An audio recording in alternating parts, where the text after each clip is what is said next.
Well, hello. I am on the final book of the Hyperion Cantos today. I will be talking about Dan Simmons' Rise of Endymion, which was published in 1997.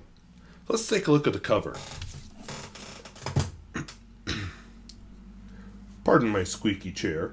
The most exciting thing to me about this cover is the artist finally on novel number 4 realized that, oh yeah, the Shrike has 4 arms. So, yeah, the Shrike has 4 arms. So, the artist got it right, finally. I apologize for my last video where I was out of focus for most of the video. I was going to refilm that first bit, and then I just ran out of time. I'm just like, well, I got to get something up, so I did the Microsoft thing and published it even though it was full of bugs. So, there you go. But I'm going to do better this time. So yes, this is the final book in Dan Simmons' Hyperion Cantos. As always, I'm going to try to avoid spoilers for this novel, but previous books in the series are fair game. And this book will close the whole story of Raul, Endymion, and Anaya. At the start of the book, they've spent 4 years at Taliesin West. That would be, Frank Lloyd Wright. Yeah. So Anaya has been one of Frank Lloyd Wright's students during that time. Of course, not the real Frank Lloyd Wright because he died, but a reconstruction of him by who? We don't know. Not yet. But it's kind of like the John Keats hybrids. And there's quite a number of other humans there too. And Anaya is now 16 and Raul is 31. Ew! But they're not lovers yet, so thank God for that. But yeah, just ew. So is Dan Simmons going to get around this ew factor of age? We'll find out. So Frank Lloyd Wright dies, and humans are going to go back to civilization. So Anaya sends Raul off on a journey on the Mississippi River. And in a kayak. And that journey is actually a major thread of the first part of the book. And I don't want to go into a lot of detail here because some of it is very interesting and very essential to the book, but he meets up with a huge variety of human cultures that sprang up after the hegemony of man fell. And he also gets to see how the Pax, the Roman Catholic Church, is encroaching on these civilizations. And that is a fascinating journey. During this time, a kidney stone becomes a major plot point, and he gets to know the Spectrum people, kind of as a representative example of the whole. And we also get to see how the Pax uses the threat of force, and the really creepy offer of the cruciform to take over a culture. Hey, you know that kid of yours dying of cancer? If you take the cruciform, we can save him. Okay, also, ew. I'll be honest, through the novel Endymion, I did not have much sense of him as a character. He was just more of a framing narrative or whatever, but he actually develops a personality in this novel. And, I think really it took him being alone for a while. But eventually, through all of his different journeys, which are definitely worth following, he does end up back at the consul's ship where it was left underwater in Endymion to repair itself. Meanwhile, Pope Julius XIV, who is Father Hoyt of the first 2 novels, has died. The cruciform briefly resurrects him as Father Duray, but the Catholics quickly kill him because can't have him. Oh, no. We need our guy who's going to make us all powerful. And Father Hoyt is then resurrected as Pope Urban XVI and announces a crusade against the ousters. And if you follow popes, the name of that pope should be kind of representative, don't you think? So we get a bunch of church politics, which I'll be honest, did not work for me. I don't know how the Roman Catholic rituals work. I don't understand the intricacies of church politics. I'm not a Catholic. For quite a number of reasons, I'll never be Catholic. But anyway, we get that. And we also get to see a powerful businessman attempt a private agreement with the Technocore. In the previous novel, we learned that the church was hand in hand with the Technocore. And this novel just shows how deep that is. And I think my favorite part of that was where he was on a lifeless, airless moon. And he gets a knock at the airlock. Yeah, kind of chilling stuff. I think the best part of this novel was that I should say not of the novel, but of the Catholic part, was that Father Captain de Soya is brought back into the military and ultimately mutinies over the genocide of the ousters. Yeah! The hegemony of man didn't do it enough. So the Pax is like, hey, let's just continue this genocide, because, hell, why not? We're doing it for God, right? Hey! So, we also learned that Radamanth Neems, a product of the Technocore, and others like her are products of the Technocore. Previously, she was left sealed in solid rock by Father Captain De Hoya, and she is dug out after 5 years by others like her. And Raul Endymion ends up healing for 5 years, along with travel. We've got this light speed thing going on. I got to do a physics video on that part, but anyway, short version. Raul doesn't age, but Ania does. So he reunites on her where he is 31 and she is 21. So 10 years difference in age. Okay, not horrible. I know couples like that. But he knew her when she was 12. So, ew! But I did find I was able to get over that ew part, so I guess that's something. So they stay for a time on the planet Tianshan, where Ania is helping to build a hanging temple on a sheer mountain face. And yeah, turns out it's modeled on a real place here on Earth. I'll put the link down in the video description. The culture there is modeled on a Tibetan culture, including a young boy who is the Dalai Lama.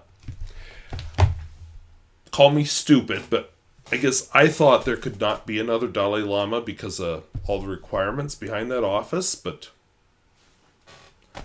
apparently they found a way in this novel, so that's kind of cool. I mean, Tibet has been kind of crushed by the Chinese, so... Okay, not kind of. Has been crushed by the Chinese, who don't like their culture, kind of like how they are with the Uyghurs and a number of other cultures, so... I guess it was good to see this culture brought back in this novel. But as here in this novel, they consummate their relationship. Yes, consummate means what you think it does. Yeah, you don't have a dirty mind. We also get to see Ania as the Messiah that we were told in the first novel that she would be. And part of it is her blood. Just like...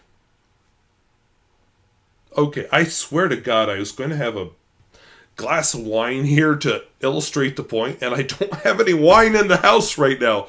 So pretend I'm drinking a glass of wine. Glub, glub, glub. And taking communion. So, yeah, I need to get alcoholic during the middle of the week or something. But anyway, it turns out that part of her being a Messiah is her blood. Just like Jesus. But it makes sense. The author isn't being strange. So what happens is the people are drinking wine that just has a few drops of her blood in it. But the thing with her blood is it makes it so their body cannot take the cruciform. Or if it has taken the cruciform, rejects it. Why? Because Ma was human and Pa... Oh, did he come from the Technocore after all?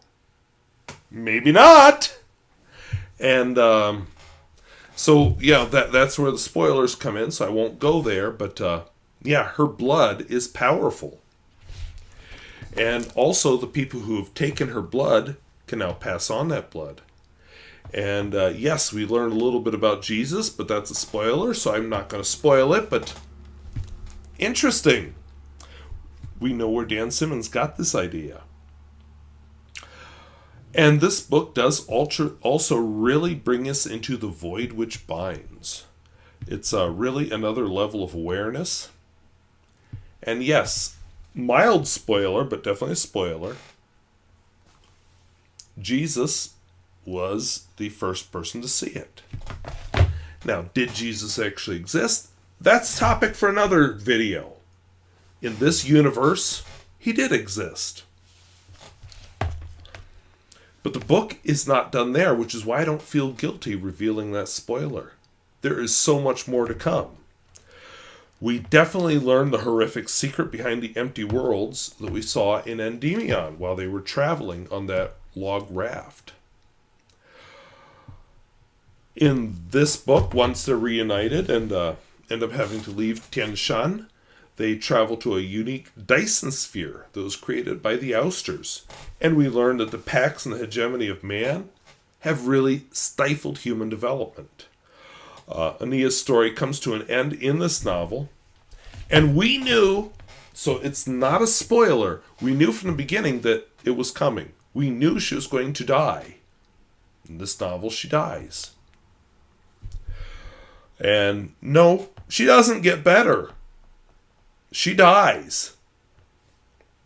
She's actually martyred by the church, and Raoul Endymion, who's still in jail in that Schrödinger box prison, from which he's narrating the tale. Of course, he escapes. Okay, he doesn't get better, but he does escape. And he helps guide humanity to its future. And we definitely see what became of a number of our favorite or least favorite characters. Overall, I thought that the series extolled the virtues of diversity in humanity. It definitely introduced the idea of a new level of awareness and gave humanity a new type of future. And yes, we knew where this book was heading from the beginning. I've tried to be spoiler-free, but I feel free to talk about what was mentioned in Endymion.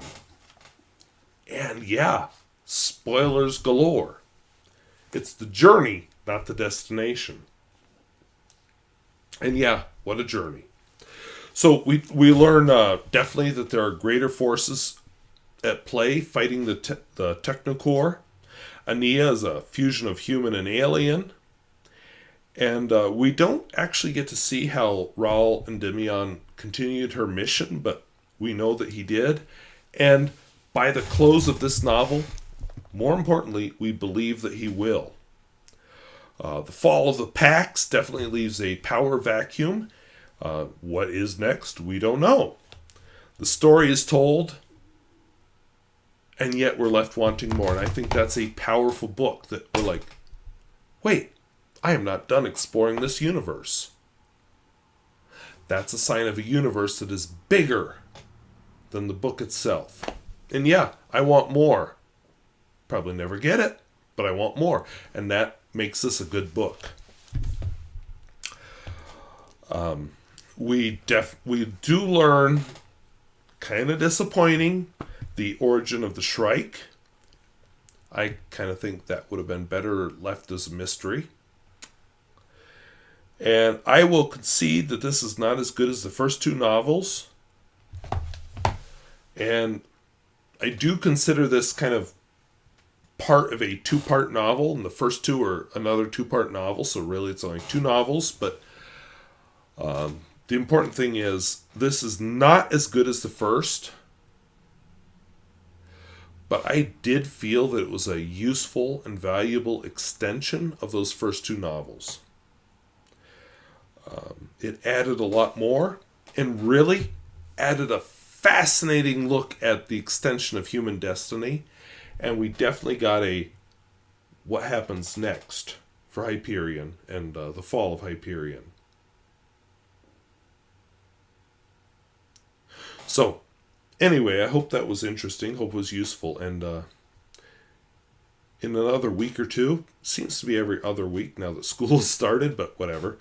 I'm going to do a very spoilery video about the Hyperion Cantos. Then I have a purely trashy throwaway fiction type video. Then I'm going to do... I have to do it. Sorry. It wasn't on my original plan, but I have to do it. The Call of Cthulhu Children's Edition. And then I have a very serious book, Cadillac Desert, coming after that. So I look forward to seeing you there. And with the movie Dune coming out, I may, once I finish Cadillac Desert, which I'm almost through, I may flip back to Dune and start working my way through the Dune books. We'll see. So, anyway, well, thank you for watching. Talk to you later. Bye-bye.